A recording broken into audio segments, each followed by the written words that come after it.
What is going on, Swoopers? Welcome back to another episode of Swoop Luke. In this episode, we're going to talk about that amazing, just outstanding, incredible, heart attack inducing, incredible win against the Port Adelaide Power. Let's get into it. So, Jesus, last night, the Pies and the Power went up against each other, 1v2. It was touted to be a big game, right from the offset. All the sort of narrative leading into it. Braden Maynard, what he said, Ken Hinkley having a sook, Port Adelaide, winning 13 or 14 games, whatever it was, on a streak, losing to Carlton the week before. So you knew that was going to be on, and obviously, what we've been able to produce. It has been a compelling season so far. For Collingwood to be in that top two and for Port Adelaide to be there as well, ever since that round 2 game where we just smashed them by 71 or 72 points, whatever it may have been, to then be here now as a 1v2 clash, just a literal clash of the Titans of 2023. It was just always going to be a close game. I think in my preview I said maybe 14 points we were going to win by, I think. But ended up being 2 points. We ended up winning by 2 points. And this game had everything you could hope for a home and away game. And it was probably, Craig McRae came out and said it was the best game he's pretty much been involved in. Definitely our best win for the year. And I think I agree with that. I think it probably was our best win for the year. But it was one of those games where this is what finals are going to look like. And I had a lot of people message me and send me videos and photos of their time in Adelaide and stuff. And Collingwood supporters, taking over Adelaide. Kind of like what we did in the prelim against Sydney. We just really took over. And I don't know if it came across a lot on TV, but we were pretty much not outnumbering, but we were pretty close to it. We got our millionth fan through the door to come watch us play, and that's not just Collingwood fans; it's from both teams. So a millionth attendee, if you will, which is just a huge call, or no huge call, a huge doing as well. But this game, like I said, had everything. It had 1,000 lead changes. It had that pouring rain. It had Dacos magic. It had just Collingwood back against the wall. Like, how many times are we doing this backs against the wall thing? There was a stat where it said that of the last 16 times Collingwood were trailing at three-quarter time, we've won 12 of those games. I don't know any other team that has been able to do that in that sort of span of time. And, when we got to three-quarter time and we were, I think, 17 points down, we're 3 goals down, the rain started coming down. And I tweeted, I was about to say I tweeted on Instagram. I posted on Instagram, when I do my three-quarter time sort of post, I said that, we've been here before, we've done this dance before, we've had our backs against the wall. Let's see what we can produce. And I knew, and you knew as well, that Collingwood were always going to give 110%. Craig McRae, and since he started, even before his first game, he always said that we will never die wondering. If we're down by 3 goals, we're going to try and win. Obviously, we might end up losing by 5 goals, but we're going to do everything in our power to try and win. And when we kicked those first 2 goals of that quarter, side bottom, and that beautiful Josh Dacos goal from pretty much Elliott's boundary pocket that he kicked the sealer in, you knew that we were on. It's like the boys know exactly what to do. They knew exactly what to do and what it would take to win this game. And they just did it. They just willed themselves over the line. And that's what, I know we haven't won a championship. I know we haven't won a premiership. But these are the sort of wins that champion teams do. And for the belief, for not only the club, but for the fans as well, to just keep believing. Belief can get you very, very, very far. So let's talk a little bit about this game. Now, we obviously knew it was going to be close. Port Adelaide were just, I dare say, the better team for most of the game, right? In that second quarter, they were just piling on the pressure. At one stage, it was like 80% in their forward line, 20% in our forward line. So they would just repeat inside 50s, repeat. But then we go into halftime. I think it was only 7 down, 7 points or a goal and a half down or something like that. So even though they had smashed us in inside 50s, they weren't applying that scoreboard pressure. And what do I say? Back kicking is bad football. You need that scoreboard pressure to go on and win those games. Obviously, it didn't work out for them, but their ability to shut us down, shut any run down, it was very reminiscent of what the Brisbane Lions were able to do, very reminiscent of what Melbourne were able to do. They really shut us down. They really shut our run down, especially in the second and a bit of that third quarter as well, where they would push players forward. We would not be able to run it out back, so we were getting outnumbered in our back line, so in their forward line. So then when we had to quick kick it out, they were their defenders had pushed right up the ground and then bang, repeat inside 50s, kind of like what Stephen May and Jack Lever were doing against Melbourne. So Melbourne had that blueprint, and Port Adelaide came out and said, "This is what we're going to do," and they not nearly stole the game. It wasn't going to be a steal, but they nearly beat us. And if they did, it would have been credit to them because they played an outstanding game. But Collingwood were just not going down without a fight, and you just absolutely love to see it. We started off really fumbly. Darcy Moore was missing kicks.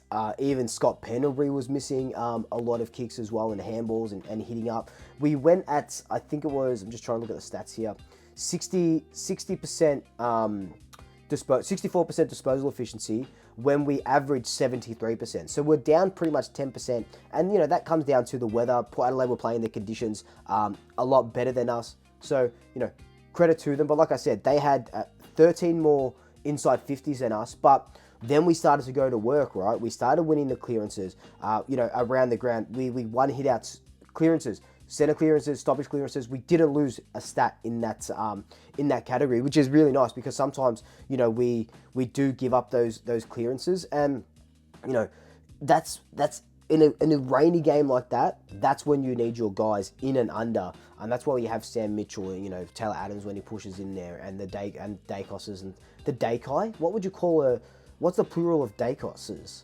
Dacos. It wouldn't be Dacoses. I think it's Dakai. Anyway, that's just a little bit of a weird brain tangent right just then.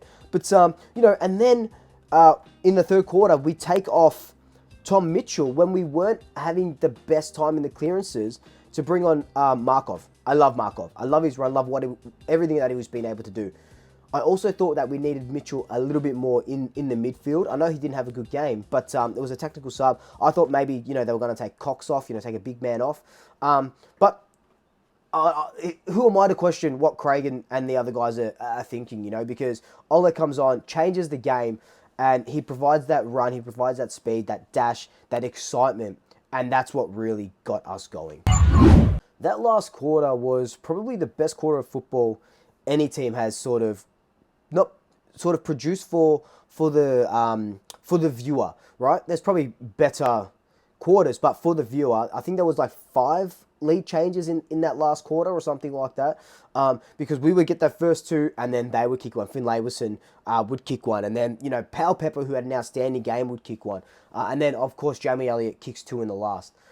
So we know that we can stand up to this pressure, and it was always going to be hard going over to Adelaide, but we did it, and it was one of those wins that could be season defining. And now we are 2 games clear of Port Adelaide, who are in second place. Who saw this coming? No one saw this coming. And we're right here, right now. So I want to talk about some players now, right? Taylor Adams in his 200th game, he had 9 clearances, 25 disposals, kicked that 1 goal when Jamie Elliott gave him the hand pass, which was really nice. Taylor Adams did a lot, one of his better games for the season. Even the Dacos brothers, they didn't do too much. Nick was really held by William Drew, which is, fair enough. Tagged the best player in the team, but he popped up for that 1 goal. Josh Dacos popped up for that 1 goal as well. Nick Dacos had 9 clearances. Incredible. Josh Dacos just kept running.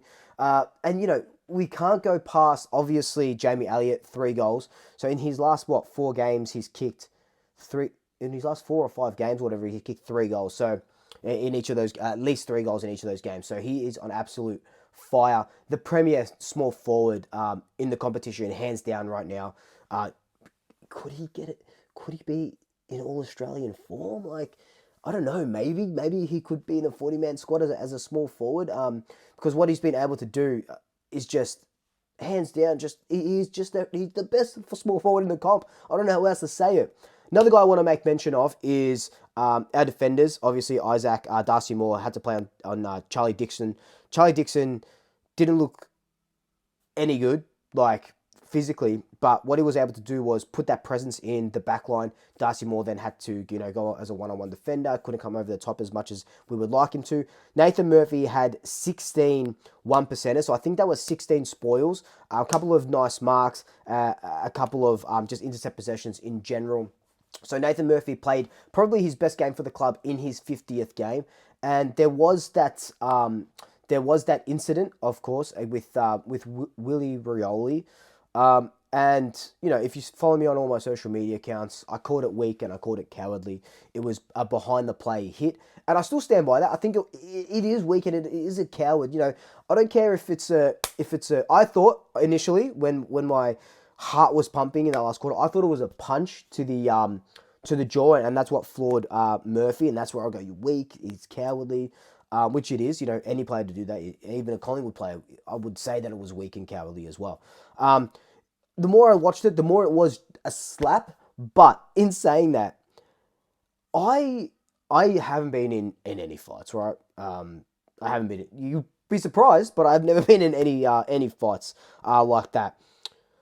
Even if someone was to just whack you, right? Like, when you think about it, if you clap your hands, right, like that stings your hands. Like, he full hit him, right, and it would have floored me. It would have floored anyone. It was unexpected, head high, behind the play, and it was a swing. Yeah, open fist, closed fist, doesn't matter what it is. I initially said a month because I thought it was a punch, but it's probably 2 weeks, you would say. Rochelle got 2 weeks for his hit as well. So you'd think it probably would be about 2 weeks. Still think it's cowardly. Still think it's a weak act. But yeah, on reflection, it is an open hand slap. So thankfully, it's not a closed fist, because we just want to take all of that action out of the game. And bloody Kane Corns and Damien Barrett victim blaming Murphy. Oh, he dove, or he did this. Mate, cop a whack to the face and see if you stay on your feet. Like, have you seen those things on TikTok? The slap battles, like, they go 1, 2, bang, and the guy just gets knocked out. And we know Murphy is sort of prone to that concussion as well. So thankfully he was all good, was still able to play the game. Then Willie goes on and kicks a goal after that. No free kick, no nothing. I still think a sin bin needs to be in place. I think there is a lot of learnings to be taken out of this game, especially, we've seen 3 teams nearly... we've seen 2 teams defeat us, 1 team nearly defeat us, playing the same game plan, and you can't stray too much from your original game plan because you think that a team is going to beat you because they're playing their own sort of game plan. But there's a lot of learnings to be taken, because I dare say we end up versing Port in maybe, a second final or whatever that may be. So we probably will see them back in September. So, when we verse them again, we'll be better prepared. That'll be 3 times this season if we do get them again. But, Port Adelaide were able to control a lot of the midfield, and, in between the arcs, they did really well. And Craig McRae came out and said that as well.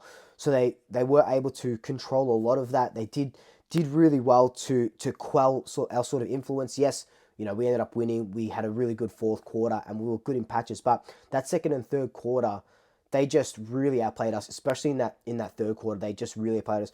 We were un-Collingwood, like, just fumbly and not doing the right things and the little things that we usually do. We were doing it in patches, but not for a sustained period of time. So we won that, and it's not luck that we won it. We willed ourselves to win that game. So we did a lot right, especially in that last quarter. And, in saying all of that, it was our pressure in the forward line that was, in their forward line, in our back line, where we were able to, you know, pressure them into missing shots and stuff like that. So credit to the back line there as well.